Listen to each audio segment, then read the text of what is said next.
Ah! Oh, sorry guys. It's James with PC Gamer here. And what you're seeing now is Wild West Online. It's a new massively multiplayer online game from 612 Games. It's currently in development, so what you're seeing right now is a very early build. And as we recorded this gameplay, there was an issue with the audio we captured, so you're not getting a full soundscape. I'll put in some lovely generic Western music in the background to make up for that. And so this takes place in a huge open world. What you're seeing now is we're harvesting a few herbs that can be used to make certain, elixirs and poultices, and you can use those for certain buffs as you progress. And here you're seeing a homestead. There's a finite amount of property and property deeds you can buy in Wild West Online. And we don't own this property. Right now what you're seeing is we're looting it. This is a very early look at the looting system. I'm told that you're gonna see mini games and such to replace these just progress bars in the end. And that'll be a nice touch, I think, and make the basic interactions a bit more interesting and engaging in the end.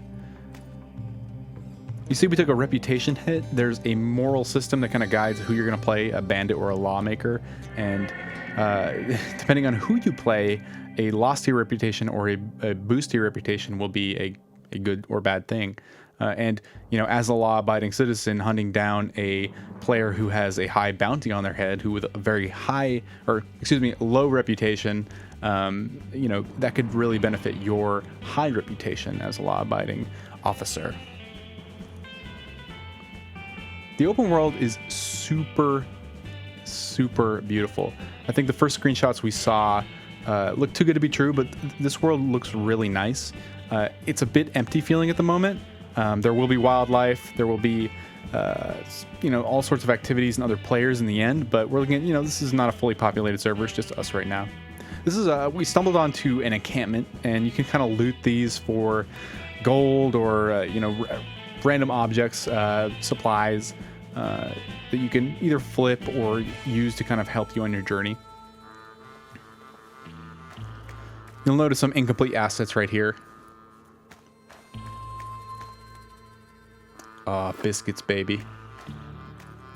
It's worth noting that this is not a survival game, so you don't need to eat and drink all the time. You do have health and stamina, but you're not going to get hungry as time progresses, and you won't have to find food or you'll die. There's also no crazy permadeath. You won't, when you die, you won't leave your corpse behind, and you won't drop all of everything you own. There are certain objects that you can lose once you're killed, but we'll get to that in a minute. Back on our trusty steed. I'm gonna speed things up here a bit. It's nice to look at, but we don't need to sit through the entire journey. It's a pretty big world.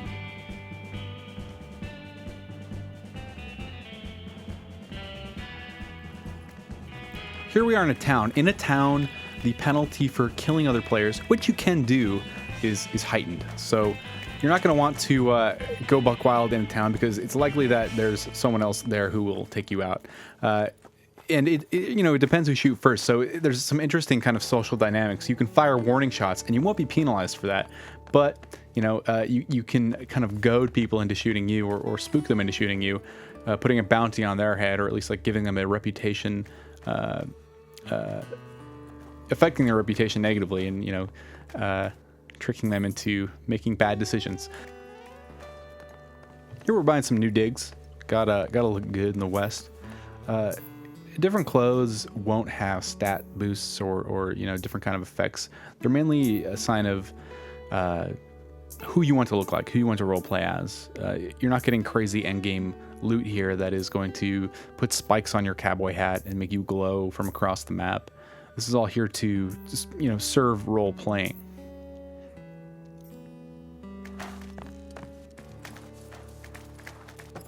Saloons will ideally be, as I'm told, in kind of like the IRC chat room of the game, where players hang out and will be able to play poker and kind of interact in some unannounced social interactions. You can sit around and get a drink, get drunk, and hang out with your buds if you want, plan your next, move. Here we are, we're drinking some whiskey. You got to do that. It's a Western. We also are going to buy, or have bought, a treasure map from that man sitting at the table there. And we're going to go out and look at our map and find where X marks the spot.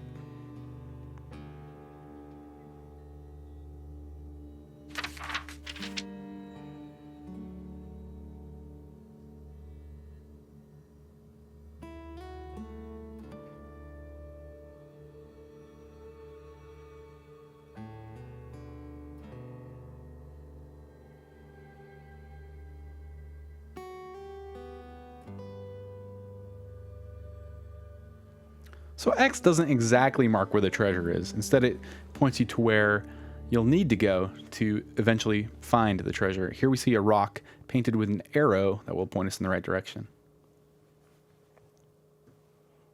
It's not the most interesting way to find treasure. I'm hoping there's something more along the lines of Red Dead Redemption's landmark maps where you had to recognize geographical figures. This seems a bit, I don't know, too simple for my taste, but in the end, we could get something a bit more robust.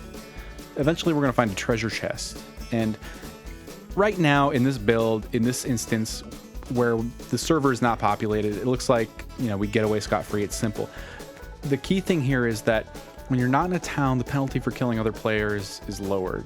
So right now, in the final version of the game, we could be ambushed by a whole group of bandits, or counter-ambushed by my own team helping me along the way. Gold is visible if you're carrying it, so you're putting yourself at risk by seeking high rewards and venturing out on your lonesome. Here we're in a safe house. There are safe houses strewn about the map, and to get them, to mark them on your map, you'll need to venture out into the world. They act as fast travel points, but you won't have them all unlocked at the get-go. You'll need to explore and venture out further into dangerous territory where more dangerous players and eventually wildlife will be waiting for you.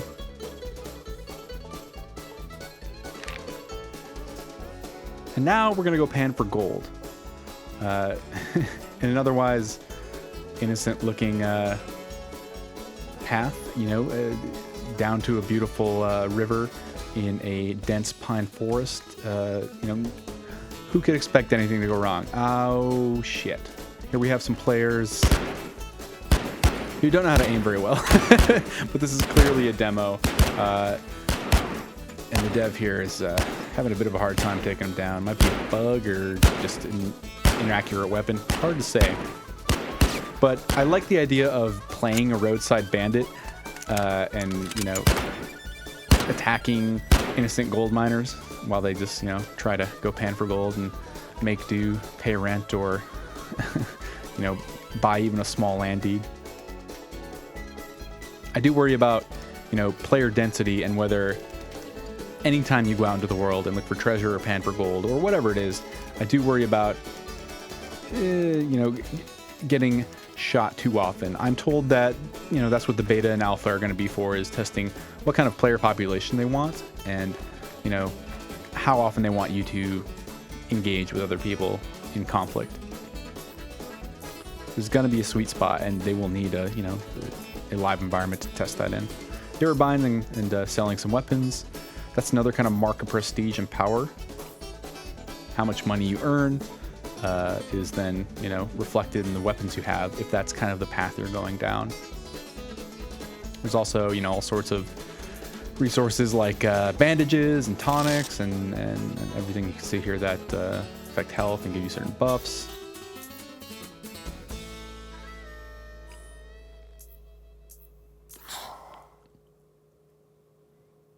Right now, the NPCs in the towns aren't very reactive or interesting.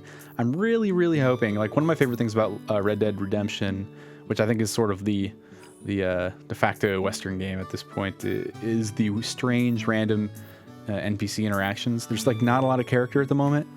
Again, this is a very early build, so maybe in the end there will be random NPCs strewn about the world that serve no other purpose than to add color to the world and humanity, but we'll see. Panning for gold is a bit early right now too. Right now we just walk along the riverbed and there's giant gold nuggets just sitting around. That's going to be expanded in the final version. Also, you'll be able to leave kind of like sifters unattended that can be exploited by other people if they find them. I really hope there's just a goddamn pan. I want to be able to use a pan for gold. Sit down and sift through the sediment and see what I can find. This is probably the most telling for me part of the demo. Well, coming up here in a bit, the campfire kind of functions as a place to gather. If you gather water like we did just now, you can purify it here.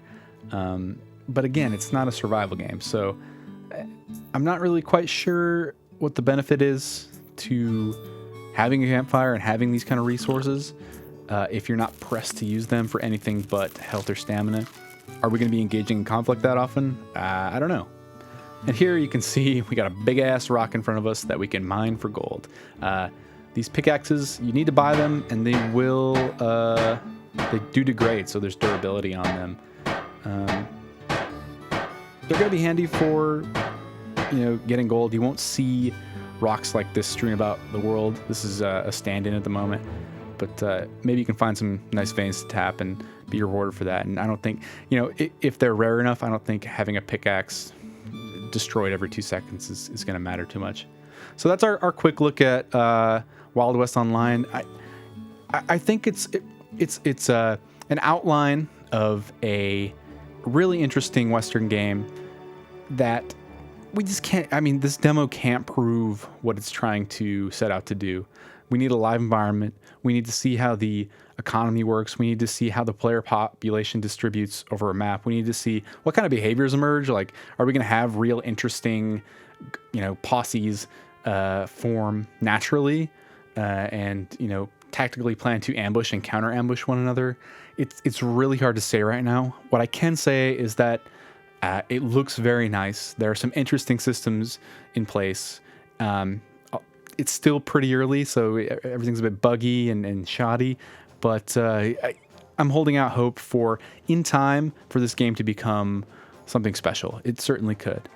So that's all we have for today. Thanks for tuning in, and you can read more at pcgamer.com. I have a written preview up there that might fill in some gaps that you didn't get from the video. Thanks for listening. Thanks for watching. See you later.